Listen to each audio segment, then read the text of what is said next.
The Galactic Council chamber hung in the darkness of space like a jewel suspended in the void.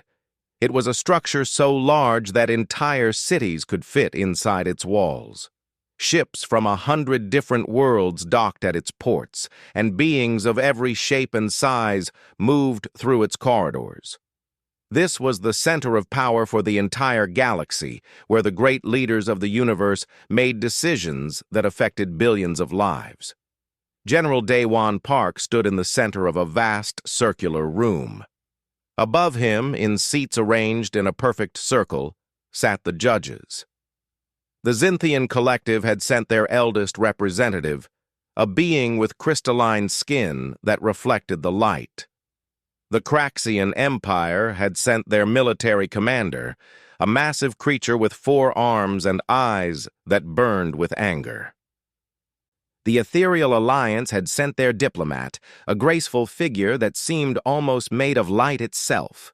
And there were others too, dozens of other species, all watching the human general with expressions that ranged from hatred to curiosity to cold indifference. Daewon was tall and broad-shouldered, with dark hair and a face marked by years of service. He wore the uniform of the Earth Defense Fleet, a simple gray suit with medals on the chest that told the story of his battles. His hands were calm at his sides, but his eyes moved slowly across the faces of those who sat in judgment above him. General Park, the Zynthian representative, spoke first, his voice like ice breaking on a frozen lake. "You have been brought before this council to answer for your crimes against the galaxy." Daewon did not blink. He had known this day was coming. The moment the Galactic Council sent their message asking for him to come to this neutral station for peace talks, he knew something was wrong. No one had told him what the charges were, but he knew his enemies would use this moment to strike. "The charges are many," the Craxian commander continued, his 4 arms moving as he spoke. "You have led military campaigns that have resulted in the deaths of thousands. Your forces have attacked peaceful vessels. You have resisted the authority of this council." "We have done only what was necessary to survive," Daewon said. His voice was steady and strong. "The human race faces extinction. We have fought only in defense of our home, our families, and our right to exist." The Ethereal Alliance representative rose from her seat.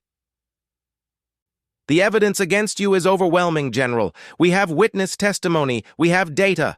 The Council has voted, and the vote is unanimous." She paused, and in that pause, Daewon understood everything. This was not a trial. This was an execution, dressed up in the language of justice. "You are hereby found guilty of crimes against the galactic peace," the Zynthian said. "Your sentence is execution." Daewon had always known that this could happen. A general must accept the possibility of death. But he had hoped that when the moment came, there would be a chance to speak, to explain, to make someone understand why humanity fought so hard to survive. He had hoped for something resembling fairness, something resembling justice. But he was not surprised. He had fought in too many wars, made too many decisions that cost lives, and challenged too many powerful beings to expect mercy now. "Before you proceed," Daewon said, and something in his voice made everyone in the chamber grow quiet. "I want the people of Earth to know this. I want every human watching this broadcast to hear what I have to say." The Craxian commander made a gesture, and guards began to move toward Daewon. But the general raised his hand, and they paused. There was something in his bearing, something in his presence, that made even his enemies hesitate. "We fought because we had no choice," Daewon continued. "We fought because our children would have been slaves or dead if we had not. We fought because we believe that life, all life, has value. We fought because we are human. And humans do not accept extinction without a struggle." The cameras that filled the chamber recorded every word. These images would travel across the galaxy, to Earth and to 1,000 other worlds. Every human would see this moment. Every human would know how their general faced death. "I will tell you what the Galactic Council does not want to admit," Daewon said, and now his voice carried more power than any weapon could deliver. "You fear us. Not because we are strong, but because we refuse to bow. You executed me not because of justice, but because you are afraid. You fear a species that will sacrifice everything for freedom. You fear a people that will never accept servitude. And you should fear us, because fear is the only language that beings like you understand." The chamber erupted in noise. The Craxian commander stood and bellowed something in his native language. The Xinthian representative called for order. Guards rushed forward, their weapons ready, but Daewon Park was already walking toward the execution platform. He had said what needed to be said. He had given humanity something more valuable than his life. He had given them a message. He had given them a reason to remember. He had given them a reason to fight. As he stood on the platform, Daewon looked directly into the main camera. For just a moment, his eyes seemed to contain all the strength and determination of an entire species. Then the beam came, brilliant and white, and General Daewon Park was gone. The Galactic Council believed that with his death, they had eliminated humanity's greatest threat. They believed that without their general, humans would accept defeat. They believed that fear would make Earth surrender. They had made the first and last mistake of their war against humanity. In executing Daewon Park, they had not ended humanity's resistance. They had sparked the beginning of humanity's greatest war. They had created a martyr. And martyrs, as every species in the galaxy would soon discover, were far more dangerous than any living general could ever be. In that moment, aboard the broadcasts that traveled across space to Earth, millions of humans saw their hero die. And in that moment, something changed in humanity's heart. The time for negotiation was over. The time for survival was beginning. The Galactic Council had made war with the wrong species, and they would pay a price that would echo across the centuries to come. The broadcast reached Earth in exactly 8 minutes and 43 seconds. In that time, the image of General Daewon Park standing before the Galactic Council had already been copied millions of times. By the time the execution beam struck him down, every screen on Earth was showing his final words.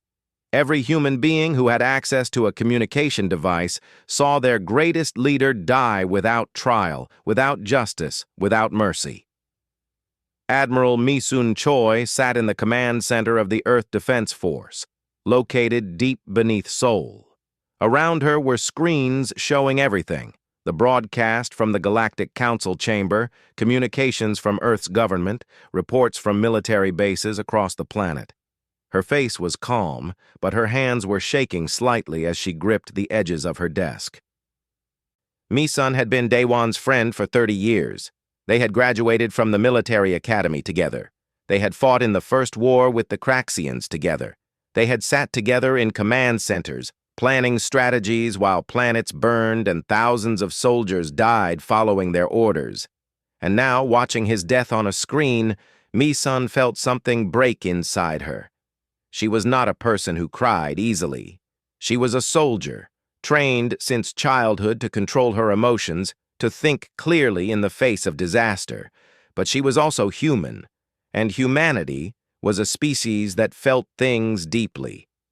"Admiral," a young officer approached her desk, his voice careful and quiet. "The Earth Council is requesting your presence immediately. They want to discuss response strategies." Mi-sun did not move. She continued to watch the empty platform where her friend had stood moments before. She watched the Galactic Council representatives talking among themselves, saw the Xinthian crystal being making some gesture of victory. She saw beings from a dozen different worlds standing and applauding the execution of a human general. They were celebrating. They genuinely believed that killing one man would break humanity's will to fight. "Tell them I will be there in 10 minutes, Mi-sun said finally, And patch me through to all military commanders. I want them on alert, highest level. This moment changes everything. The drive through Seoul's underground tunnels was quick. The city above was in chaos. Mi-sun could feel it through the transport vehicle, the vibration of millions of people reacting to what they had just seen. Some were probably crying, some were probably angry, some were probably already thinking about revenge. That is what humans did when their heroes fell. They remembered, they honored them, and they fought to make sure their deaths meant something. The Earth Council chamber was filled with panic when Mi-sun arrived. The leaders of Earth's governments were standing and shouting, trying to talk over each other. Prime Minister Sung-il Lee was demanding immediate military response. The economics minister was warning that Earth could not survive a full war with the Galactic Council. The head of diplomacy was crying quietly in the corner, believing that all hope was lost. "Enough," Mi-sun said, her voice cutting through the noise like a blade through silk. Everyone stopped and looked at her. "Daewon is dead. Crying about it will not change that. Arguing about it will not change that. The only thing we can do now is make sure his death means something." "What do you suggest?" Prime Minister Lee asked. He was an old man, worn down by years of trying to navigate the dangerous waters of galactic politics. "We are one planet. They are an entire council of worlds. We cannot possibly win a war against them." Mi-sun walked to the center of the chamber. "Daewon left something behind. He knew this might happen. He prepared for it." She pulled up a data file on the main screen. Access codes appeared, then coordinates, then what appeared to be technical specifications for massive weapons systems. Before he left for the Galactic Council station, the general recorded a message and left these files. They are encrypted in a way that can only be opened if something happened to him. The revelation was met with stunned silence. "What are we looking at?" one of the younger council members asked. "A backup plan," Mi-sun said. "A way for humanity to fight back. The general was no fool. He knew the Galactic Council might try something like this, so he prepared something for us. A gift from a dead man to a living species." She opened another file, and the coordinates expanded on the screen. They pointed to a location on the moon, to a facility that had been built in secret, hidden away from galactic surveillance. "This is where we build our answer. This is where we gather everything we need to make sure that the death of one man sparks the birth of a new humanity, a humanity that is not afraid. A humanity that is not willing to accept injustice." Captain Teo Kim, a young commander who had served under Daewon during the First Wars, stood up. "What kind of facility are we talking about?" Mi-sun looked at the coordinates and then at the captain. "A weapons platform. Large enough to defend an entire star system. Advanced enough to change the course of any war. And according to these files, it is nearly complete. Daewon was building it while he negotiated with the council. He was preparing for exactly this moment." The revelation changed everything. The despair that had filled the chamber began to transform into something else. Not hope exactly, but possibility.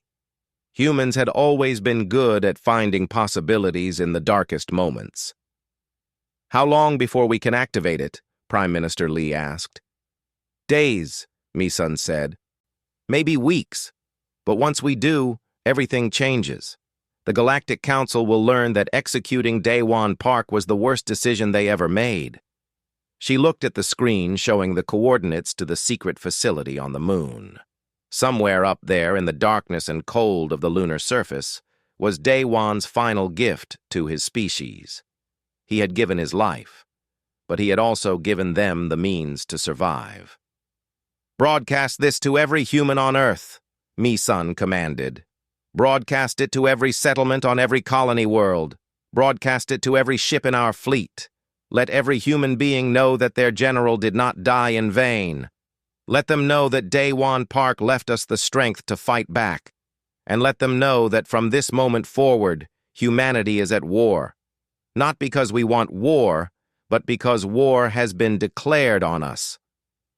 And we will not go quietly into extinction. Captain Teo Kim nodded and rushed to the communications station. As he began sending out the orders, the Earth Council chamber came alive with purpose. The despair was still there, lingering in the shadows, but it was no longer alone. It now had company.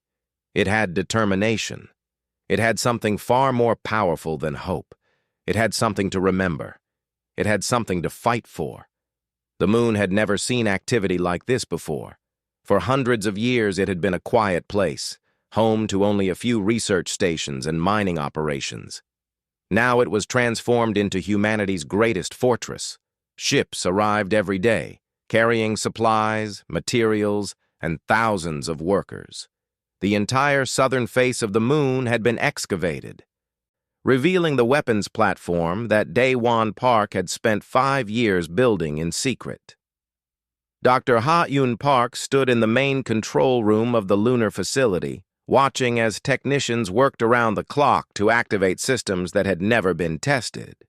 She was one of the greatest scientists on Earth, a woman who had dedicated her entire life to understanding weapons technology and defense systems. Her brother, Min Ho, had been a pilot who died in the First War with the Craxians. Ever since that day, Ha-Un had focused all her energy on making sure that no other human family would lose a loved one the way hers had. How much longer? Misun's voice came through the communication system. The Admiral was back on Earth, coordinating the massive effort to prepare humanity for war. The core systems are responding, Ha-Yun said, her eyes never leaving the screens that showed the status of the platform. But we need at least another 10 days before we can run full power tests. The General designed this to be powerful enough to shield entire planets, but power that great needs to be handled carefully. One mistake and we could lose the whole facility. We do not have 10 days, Mi-sun said. The Galactic Council has already begun military movements. They are gathering a fleet near the edge of our solar system. They believe they can attack Earth within 2 weeks. Ha-Un's jaw tightened. 2 weeks. In 2 weeks, billions of people on Earth and the colony worlds would be under attack. In 2 weeks, everything would change. Then we will be ready in 2 weeks, she said simply. I will make sure of it. She turned to her team of engineers, many of them young people who had never seen war but were willing to fight for their species. Among them was Narration, a brilliant technician who had come from one of Earth's outer colonies. Nari had lost her entire family when the Craxians attacked her settlement in the First War. She was not afraid of hard work or danger. She was afraid of failure. Get me a status report on the shield generators, Ha-Yun ordered, and someone check the communication arrays. We need to make sure that once this platform is online, it can coordinate with all of Earth's defensive systems. The work continued without pause. On Earth, in cities and towns across the planet, other preparations were underway. Colonel Ji-Woo Lee, one of Daewon's most trusted officers, was training new pilots and soldiers. Young men and women from every nation on Earth were volunteering to join the military. They had seen their general's final message. They understood what was at stake. Across the solar system, hidden military stations that had been built in secret were activated. Factories that had been designed to produce weapons were switched on. Ships that had been assembled in orbit began their systems checks. Everything that Daewon Park had planned for, everything he had anticipated, was now being put into motion. But the preparation was not just military. General Sung-il Park, who had trained directly under Daewon, understood that wars were not won by weapons alone. Wars were won in the minds of people. They were won by making your enemy doubt themselves. They were won by turning your opponent's allies against them. Get me the communication specialists, Sung-il ordered from his command center. We are going to send a message to the Galactic Council, but not the kind they are expecting. Deep in the Earth Defense Headquarters, a young operator named Gina Oh began her work. She was one of the best communications specialists in the military, fluent in a dozen alien languages, and brilliant at the art of psychological warfare. Sung-il explained the strategy to her, and Gina understood immediately what needed to be done. "You want us to make them doubt each other," Gina said. "Exactly," Sung-il replied. "The Council is not truly united. The Xinthians are tired of war. The Ethereals care only about profit. The Craxians are focused on conquest, but lack the resources to truly sustain it. If we can remind each member of the Council how much this war costs them, we might be able to fracture their unity before we even fire the first shot." Gina began broadcasting messages to the member worlds of the Galactic Council. Not warnings, not threats, but reminders. She reminded the Xinthian collective that their trade had suffered since war preparations began. She reminded the Ethereal Alliance that they would receive better prices for their goods if they remained neutral. She broadcast Daewon's final words over and over again, but each time with a different context, showing different audience how the execution could be viewed as weakness rather than strength. It was a subtle form of warfare, but it was warfare nonetheless. Meanwhile, Dr. Hae-Jin Kang, the head of Earth's intelligence agency, was working on something else entirely. She had discovered something that would change everything. Through careful investigation and extensive research, she had found evidence that Daewon Park had been innocent of the charges brought against him. The military campaigns he had led were not genocide. They were defense. The Council had lied. They had executed him based on false information. Hae-Jin compiled all of this evidence into a comprehensive report. "Admiral," she said when she presented it to Mi-sun. "The general was framed. The Galactic Council knew he was innocent. They executed him anyway." Mi-sun read through the evidence carefully. It was thorough and it was clear.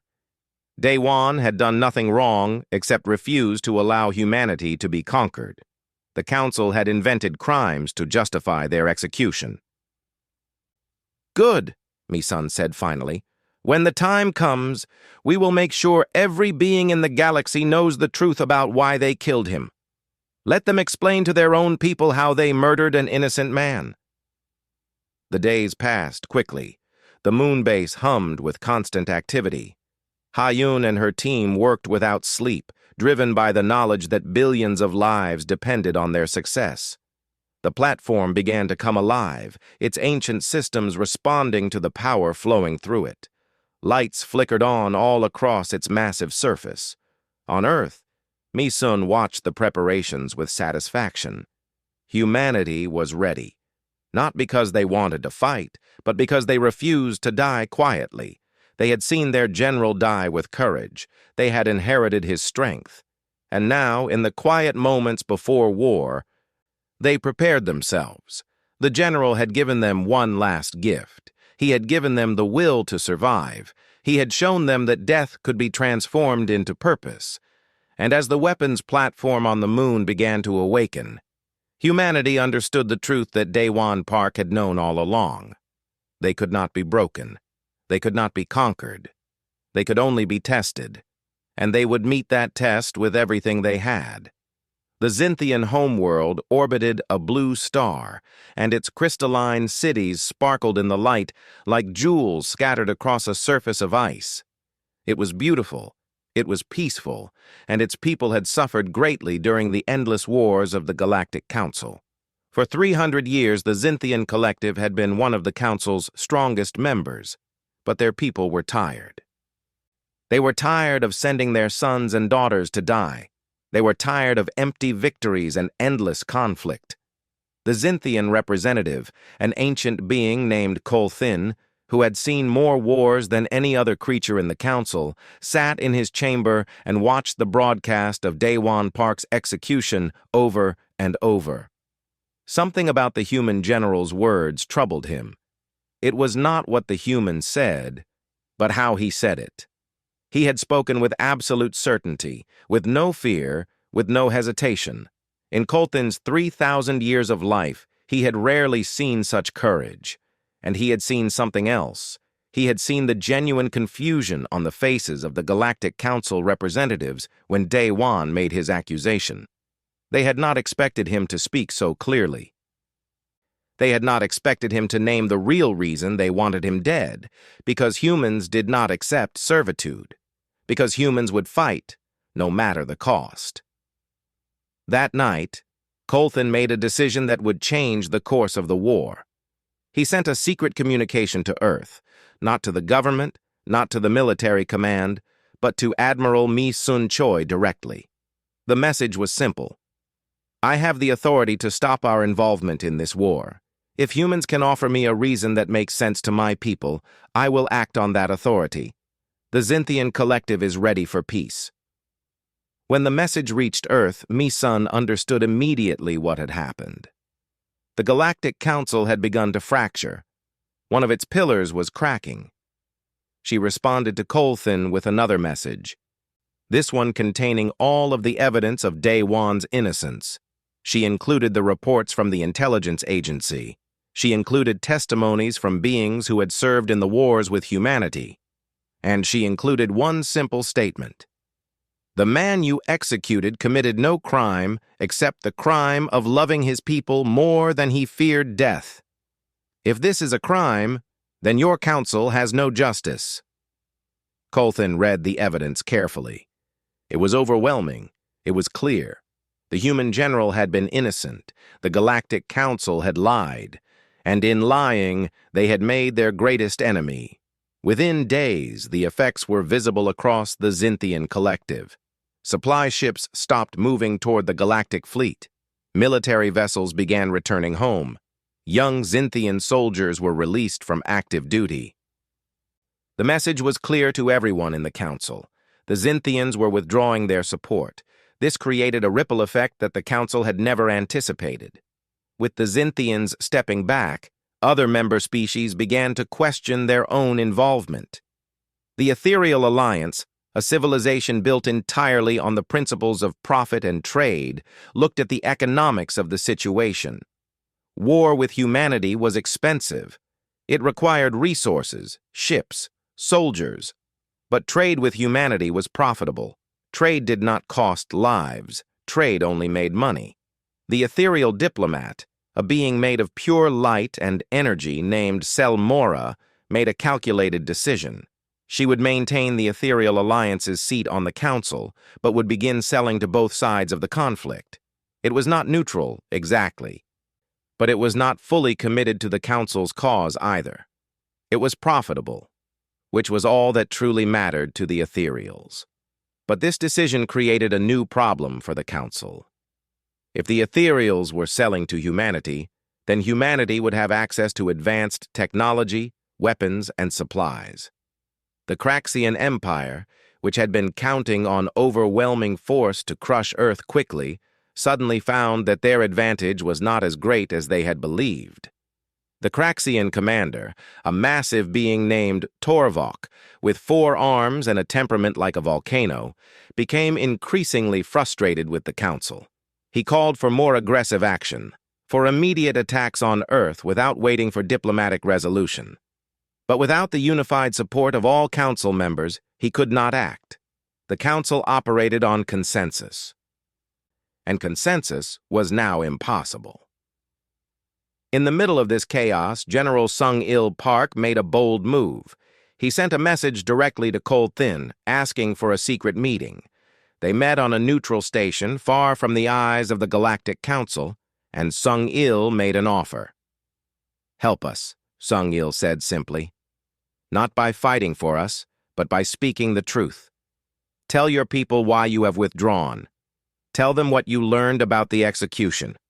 Tell them that your former enemy treated you with more honesty than your allies in the council did.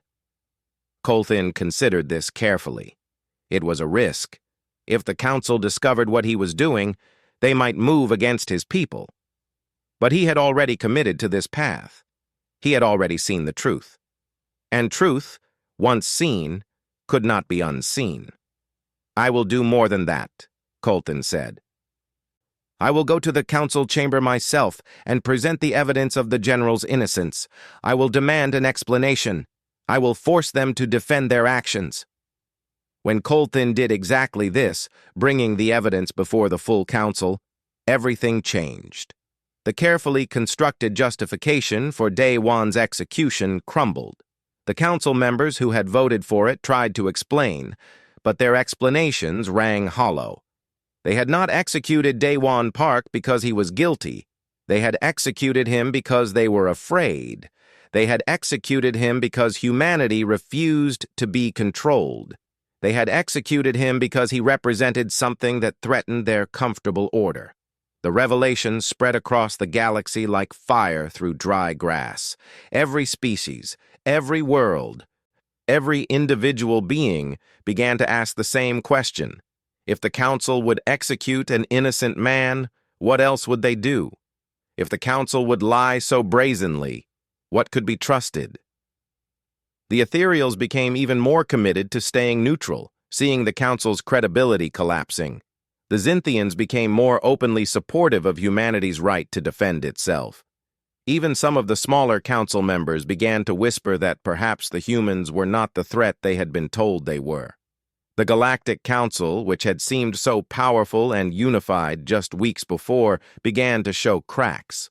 The cracks became fractures. The fractures became breaks. And in those breaks, humanity found room to grow stronger. Mi-sun watched the reports coming in from across the galaxy, and she allowed herself a small smile. Daewon had been right about something else, too. He had always said that the Council's greatest weakness was not their weapons or their ships. It was their arrogance. They believed themselves invincible. They believed that might made right. And they believed that executing one human general would solve their problems. They had been so very wrong. And now, as their unity shattered, humanity prepared to take advantage of every weakness that had been revealed. The first attack came without warning, but humanity was ready. The Craxian Empire, impatient and growing desperate as the Council fractured around them, launched a massive assault on the outer edge of Earth's solar system.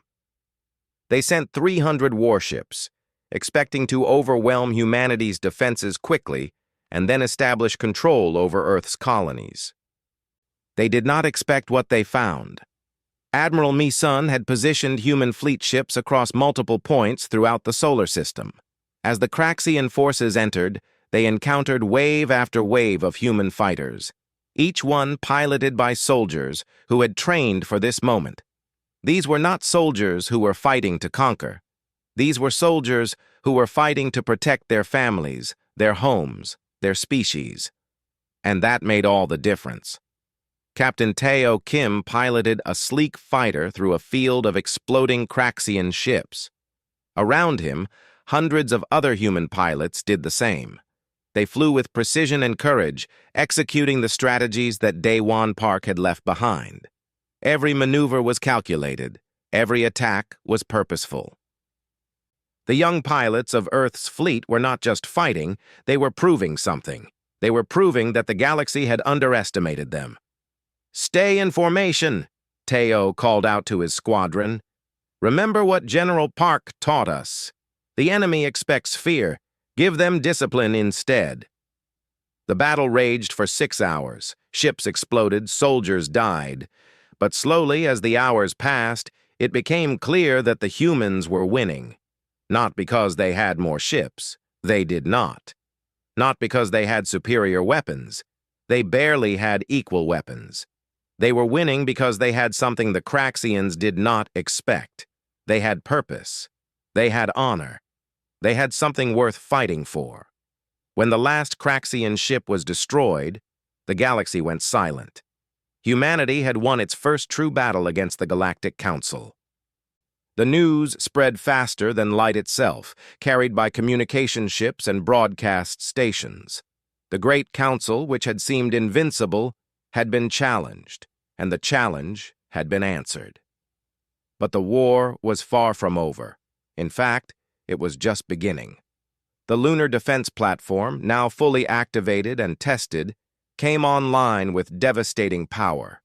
Under the direction of Dr. Ha-Yun Park and engineer Nari-Yun, the platform began projecting defensive shields across the solar system. These shields were more powerful than anything the galaxy had seen before. They could withstand weapons that would destroy entire planets. They were designed specifically to protect Earth and its colonies. More importantly, they made humanity's home impossible to attack through force alone. This forced the Galactic Council to consider other options: economic pressure, diplomatic isolation, siege tactics. But none of these would work against a species that had already decided to fight to the end. General Sung-Il Park, now in command of all of humanity's military forces, made a decision that would change the nature of the war. Instead of waiting for attacks, humanity would strike first, not at the Council's military forces, but at their supplies, their communications, and their morale.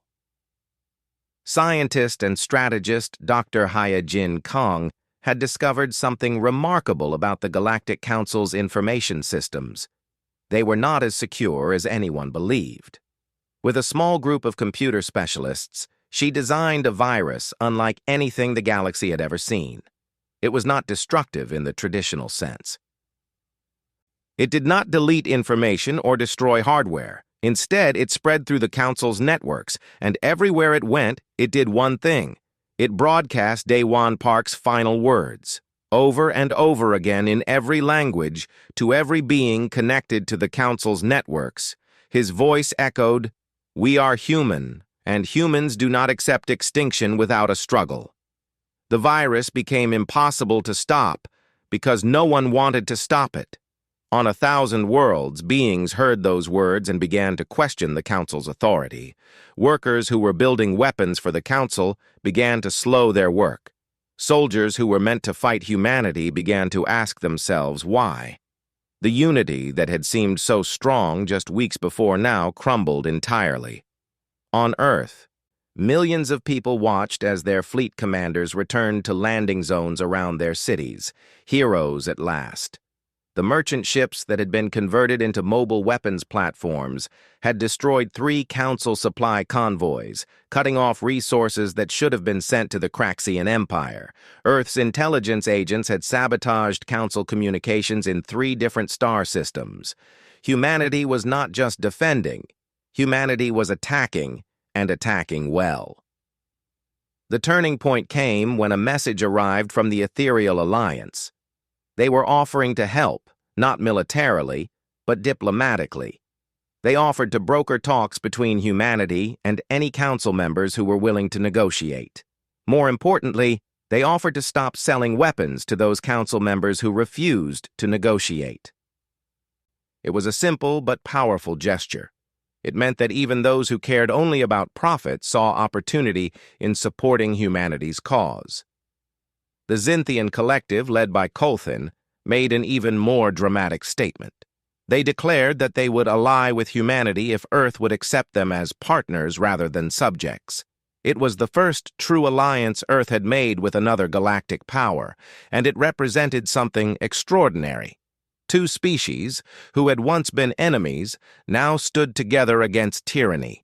The Craxian Empire found itself increasingly isolated. Commander Torvok demanded that the remaining Council members join him in a final massive assault on Earth. But he found that fewer and fewer leaders were willing to follow him. The Xinthians refused. The Ethereals offered only passive support. Even some of the smaller Council members began to withdraw their forces, claiming they could not sustain the military effort. When the final attack came, it was weaker than the first. The human fleet, now reinforced by Xinthian ships and protected by the lunar defense platform, destroyed the Craxian fleet in a battle that lasted less than 3 hours. It was a stunning victory, and it marked the moment when the Galactic Council's power finally broke. Admiral Mi Sun stood in the Earth Defense Command Center, watching the reports come in. The war was not over, but it was being won. And more importantly, it was being won in a way that Daewon Park would have wanted, not through conquest, but through courage, not through revenge, but through justice, not through cruelty, but through standing firm. A message came through from Colthan of the Zynthian Collective. Your general was right about many things, but he was most right about this. Beings who are willing to sacrifice everything cannot be defeated by those who care only about power. Humanity has shown the galaxy a new way. We will follow that way with you. Mi-sun allowed herself to smile. Daewon Park had given his life, but his sacrifice had purchased something far greater than victory. It had purchased respect. It had purchased alliance. It had purchased a future where humanity was no longer a species to be conquered, but a species to be reckoned with. And that, she knew, was exactly what the general would have wanted.